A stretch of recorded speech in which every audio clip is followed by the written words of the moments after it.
আসসালামু আলাইকুম দর্শক। যে যেখান থেকে দেখছেন সবাইকে জানাচ্ছি আন্তরিক শুভেচ্ছা।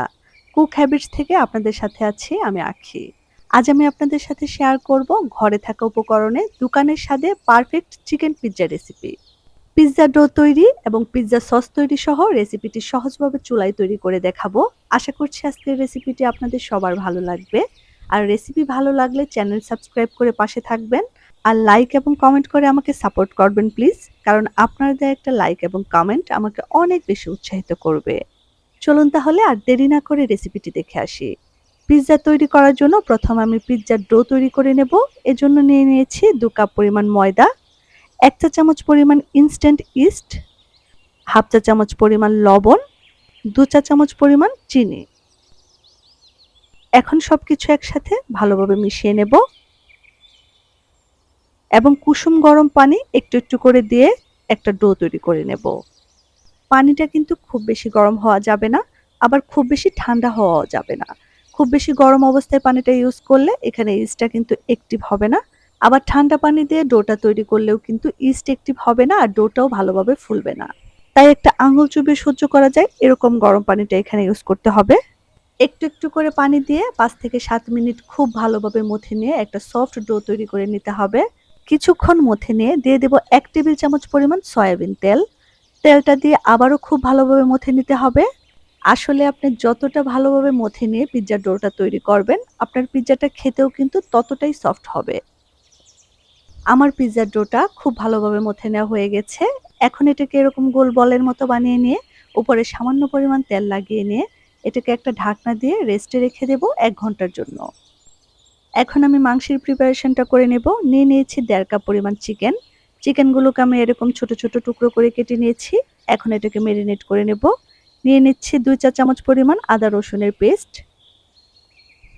হাফ চা চামচ পরিমাণ লাল মরিচের গুঁড়ো, হাফ চা চামচ পরিমাণ ধনিয়া গুঁড়ো, হাফ চা চামচ পরিমাণ জিরে গুঁড়ো, হাফ চা চামচ বা স্বাদ মতো লবণ, 2 চা চামচ টমেটো সস,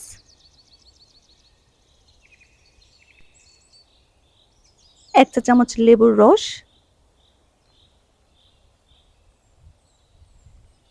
এখন সবকিছু একসাথে খুব ভালোভাবে মেখে নিতে হবে।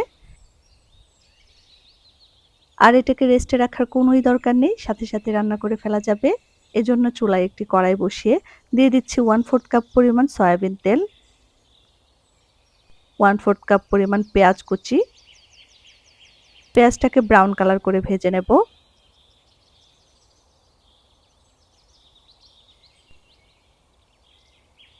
পেঁয়াজ ব্রাউন কালার হয়ে গেলে দিয়ে দেব মেরিনেট করা মুরগির মাংস। মাংসটা দিয়ে খুব ভালোভাবে নেড়েচেড়ে মিশিয়ে নিতে হবে এবং এটাকে ঢাকনা দিয়ে রান্না করতে হবে 5 থেকে 7 মিনিট। যেহেতু মুরগির বুকের মাংস নিয়েছি এবং খুব ছোট ছোট টুকরো করে কেটেছি, রান্না হতে খুব বেশি সময় লাগবে না। 5-6 মিনিট রান্না করার পর মাংসটা খুব ভালোভাবে সেদ্ধ হয়ে গিয়েছে। আর এখানে কোনো পানি দেওয়ার দরকার নেই। মাংসের মধ্যে থেকে যে পানিটা বের হবে সেই পানির মধ্যেই মাংসটাকে রান্না করে নিতে হবে। আমি আরো 2 থেকে 3 মিনিট এটাকে রান্না করে একটু ভাজা ভাজা করে নিয়েছি। আমার মাংসটা হয়ে গিয়েছে। এখন এটাকে এক সাইডে রেখে দিয়ে পিৎজার জন্য একটা স্পেশাল সস তৈরি করে নেব। এজন্য চুলায় একটি কড়াই বসিয়ে দিয়ে দিচ্ছি 2 টেবিল চামচ পরিমাণ সরিষার তেল। তেল গরম হয়ে গেলে দিয়ে দেব 2 টেবিল চামচ পরিমাণ পেঁয়াজ এবং রসুন কুচি। পেঁয়াজ রসুনটাকে আমি খুব মিহি করে কুচি করে নিয়েছি। এখন এটাকে আমি ব্রাউন কালার করে ভেজে নেব। পেঁয়াজ এবং রসুন ব্রাউন কালার হয়ে গেলে দিয়ে দেব 1/3 কাপ পরিমাণ টমেটো সস। চাইলে কিন্তু আপনারা টমেটো পেস্ট করেও এখানে ইউজ করতে পারবেন। এখন সবকিছু একসাথে নেড়েচেড়ে মিশিয়ে নিয়ে দিয়ে দেব হাফ চা চামচ পরিমাণ লাল মরিচের গুঁড়ো। আপনারা চাইলে কিন্তু এখানে চিলি ফ্লেক্স অথবা চিলি সসটাও ইউজ করতে পারবেন।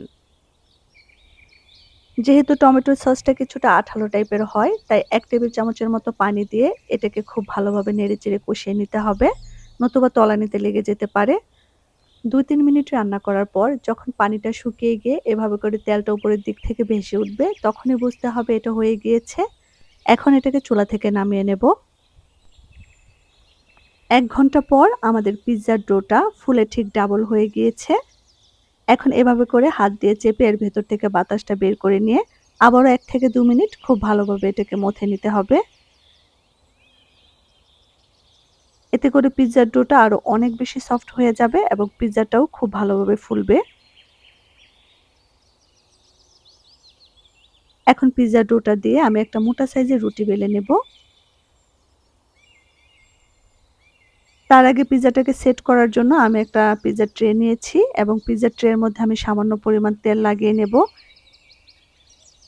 এতে করে পরবর্তীতে পিজ্জাটা ট্রের মধ্যে থেকে তুলতে সুবিধা হবে। আমার পিজ্জাটা যেহেতু একটু বড় হবে তাই আমি ১২ ইঞ্চি সাইজের একটা পিজ্জা ট্রে নিয়েছি। আমি এরকম মোটা সাইজের একটা রুটি বেলে নিয়েছি। এখন রুটিটাকে পিজ্জা ট্রের মধ্যে এরকম করে হাত দিয়ে চেপে, চেপে সুন্দরভাবে সেট করে নিতে হবে এবং ৪ ধারটা এরকম একটু উঁচু করে দিতে হবে। এতে করে পিজ্জাটা দেখতে সুন্দর লাগবে। এখন একটা কাঁটা চামচের সাহায্যে সম্পূর্ণ রুটিটাকে এভাবে করে কেচে দিতে হবে। এতে করে রুটিটা মাঝ বরাবর নান রুটির মতো ফুলে উঠবে না। এখন আগে থেকে তৈরি করে রাখা পিজ্জা সসটা সম্পূর্ণ রুটির গায়ে খুব ভালোভাবে লাগিয়ে নিতে হবে। দোকানের কিনে আনা পিজ্জা সসের চাইতেও কিন্তু এই সসটা খেতে আমার কাছে অনেক বেশি টেস্টি আর ফ্লেভারফুল মনে হয়। আপনারা চাইলে কিন্তু এখানে শুধু টমেটো সসটা ইউজ করতে পারেন। তবে পিজ্জা সস দেওয়ার কারণে কিন্তু পিজ্জার টেস্ট অনেক গুণ বেড়ে যায়। এখন এর উপরে সমানভাবে ছড়িয়ে দেব আগে থেকে রান্না করে রাখা চিকেনের টুকরোগুলো। চিকেনের টুকরোর উপর দিয়ে দেব মোজারেলা চিজের লেয়ার আর চিজের উপর দিয়ে দেব কিছু গ্রেট করে রাখা গাজরের লেয়ার আর গাজরের লেয়ারের উপর দিয়ে দেব কিছু টমেটো কুচি। আপনারা চাইলে কিন্তু এখানে ক্যাপসিকামটাও ইউজ করতে পারেন, তবে সবসময় ক্যাপসিকাম হাতের নাগালে থাকে না, তাই আজকের পিজ্জাটা আমি ঘরে থাকা ভেজিটেবল দিয়ে বানানোর চেষ্টা করেছি। উপর দিক থেকে আরো কিছু চিজ আমি ছড়িয়ে দিয়েছি, এতে করে পিজ্জাটা বেশি চিজি হবে এবং খেতে ভালো লাগবে। পিজ্জাটাকে আরো একটু স্পাইসি করতে আমি দিয়ে দেব কিছু কাঁচামরিচ কুচি। আমি কিছু কাঁচামরিচ লম্বা এবং কিছু কাঁচামরিচ ছোট ছোট করে কেটে নিয়েছি।